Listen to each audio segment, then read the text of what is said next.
Hey, love. Welcome back. It is really good to be with you today. And as I was preparing, I was wondering how you're doing. You know how we get asked that question all day long? And I don't know about you, but sometimes I pause and I'm like, is this going to be one of those moments where I tell the truth or say, I'm fine? So just know that I'm over here like genuinely wondering how you're actually doing. And today we're going to talk about feeling like a stranger in your own life. And I know this is something that resonates with you so much. And we're going to walk through what that experience is like. And we're also going to talk about some quick wins and some long-term strategies because they're both important to getting through this. But I know that stranger in your own life experience is legit right now. It's like when you move and you wake up and you don't know where you are at first when you first wake up in the morning and you're like, wait, where am I? But that happens like over and over and over again throughout the day. And a lot of it is because, yes, there are so many changes. Your brain actually can't keep up with processing all the changes that you're experiencing. And so that stranger sensation, like, whose life is this? Why, like, this out of body-ish experience, it's literally your brain can't fully digest and process everything that you're going through. And I think one of the most painful things to work through during this phase is that you don't feel like yourself, but you still have this deep need to feel understood. And you're not even sure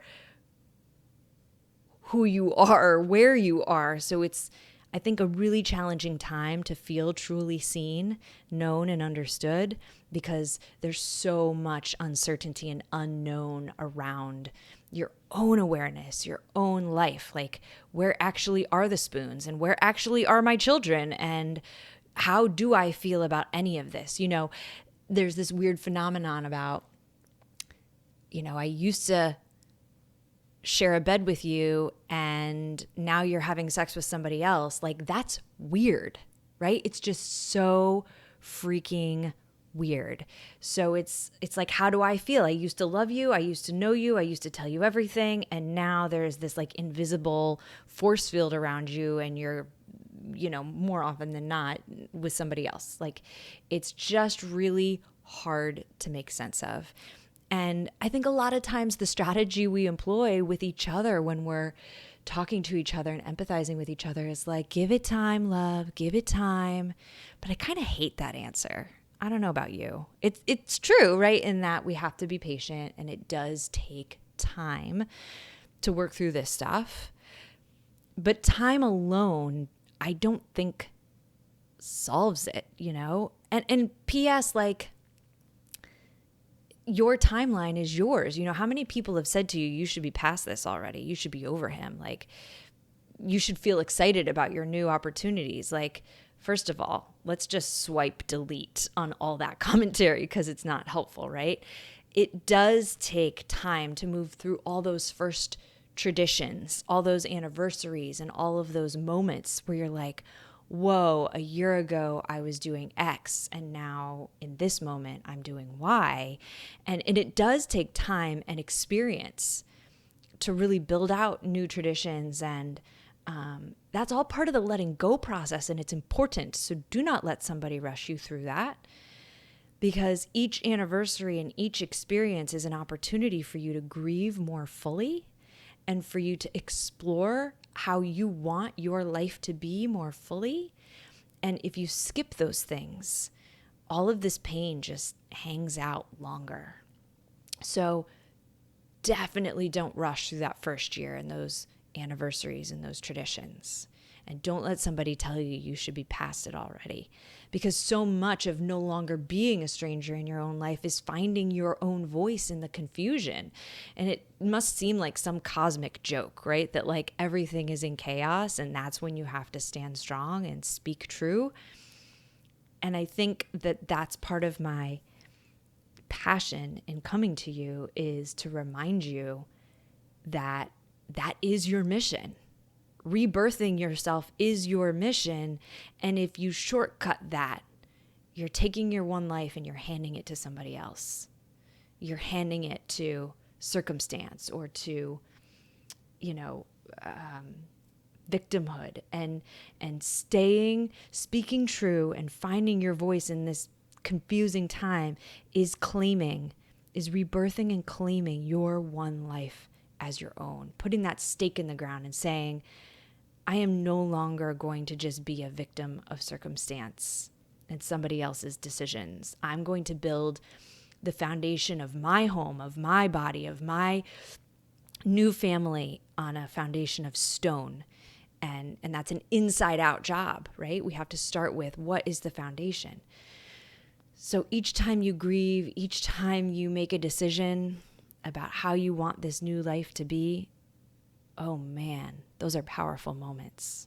Powerful moments. So as you move through those strange places of like, man, my life feels weird, I want you to think about how you cope with it in the short run, because I think a lot of times we try to fix things around us in order to feel more at ease inside. And I think that one of the key, one of the key transformations we have to make in order to stop feeling like a stranger is to really focus on the internal transformation versus the external transformation. And I don't think that's how culture works. I think most people would prefer to control everything around them versus transform their insides. So you're not alone there. I have spent a huge chunk of my life also trying to change the people around me, the circumstances around me, to make it feel good and be pretty, and but those are not the most sustainable changes. The things that make the biggest difference in my life is when I find peace and serenity within. And that may seem really pie in the sky right now based on where you are in your journey. But I want you to think about the serenity prayer. If you've never heard it, I'm going to say it to you now. God, grant me the serenity to accept the things I cannot change, the courage to change the things I can, and the wisdom to know the difference. And I think that the serenity prayer is a really key piece to grieving and to creating a life that is familiar and has a certain strength to it, because as you're rebuilding and transforming, the more you focus on changing the things you can, those are the things inside of you, the grief, the anxiety, the acceptance that people, places, and things are outside of your control. And that's tough, man, right? Especially like if you're watching somebody do unethical things with your money or your children or your reputation. There are so many moments where you are invited to the truth of how powerless we are in life about so many things. But when we go back to the serenity prayer and we say like, okay, I cannot change how my ex uses my name. I cannot change the things that my ex chooses to feed my kids. I cannot change that my ex is doing, ABC on social media or with this other person. But I can change whether or not I advocate for myself, I look at social media, or whether or not I pick up my pen and start journaling, or I go to therapy, or I find ways to forgive myself, him, whomever, right? Like to really put my energy into the wisdom to knowing what I truly have the ability to change and what I need to learn to let go and accept. And that's the true path to no longer feeling like a stranger in your own life. I mentioned in the beginning of this episode that your brain literally is struggling to keep up. And there's a certain amount of time that it takes for the brain to encode memory from short-term memory into long-term memory, right? So literally your brain is like, it's like too much information. It does not compute right now. Yeah. But the more time you spend truly understanding your own self, the less time it's going to take for your brain to process all of the things.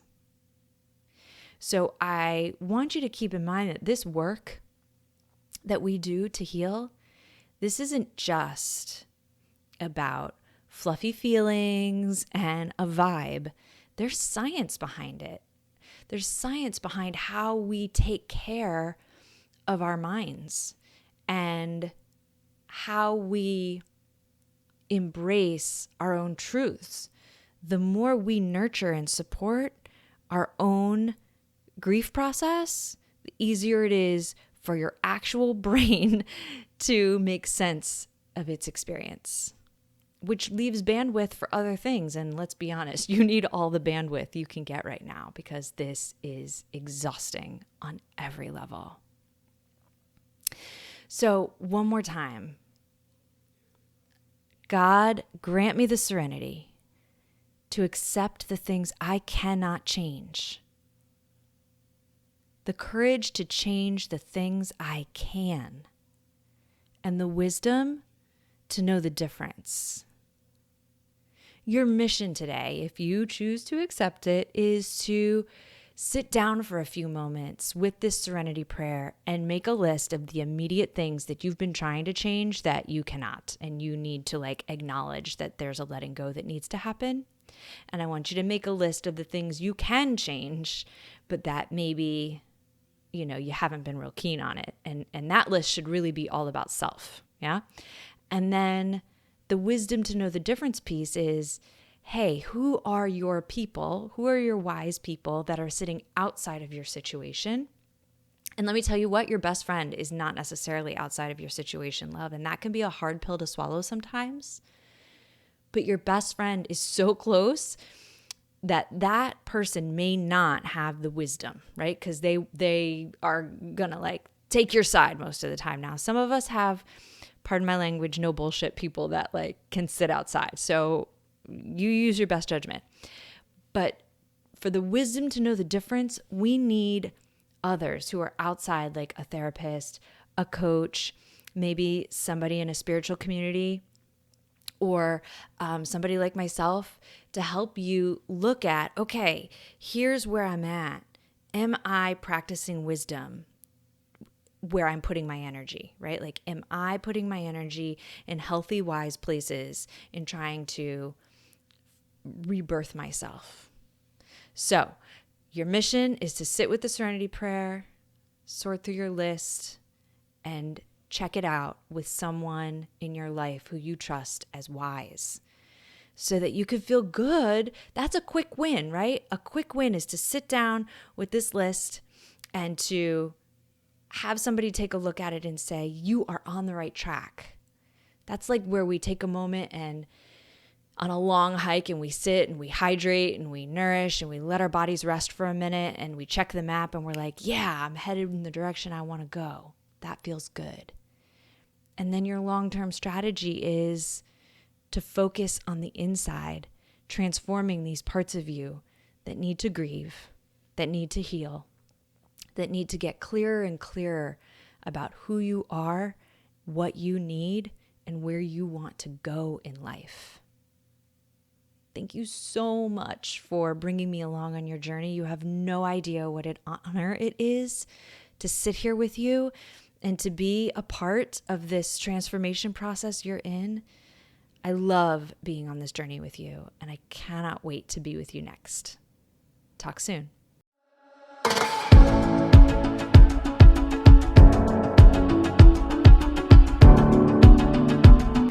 Dear Divorce Diary is a podcast by My Coach Dawn. You can find more at mycoachdawn.com.